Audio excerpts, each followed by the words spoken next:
Swaminarayan ધામથી centre તરફ વિચરણમાં જવાનું હતું.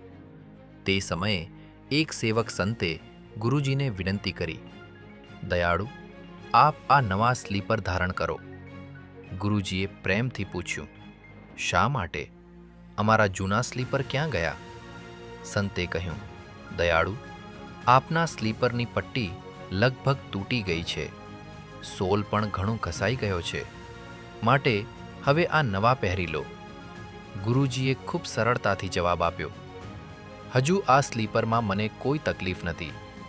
એ પહેરીને હું પડવાનો નથી.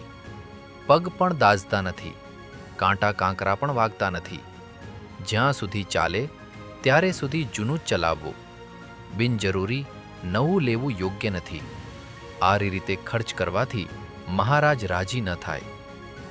અંતે ગુરુજીએ એ જ જૂના સ્લીપર ધારણ કરીને વિચરણ માટે પ્રસ્થાન કર્યું. હરિભક્તો લાખોની સેવા કરે, પણ ગુરુજી પોતે પોતાના વર્તનથી કરકસર, સાદગી અને જવાબદારીનો પાઠ શીખવે છે.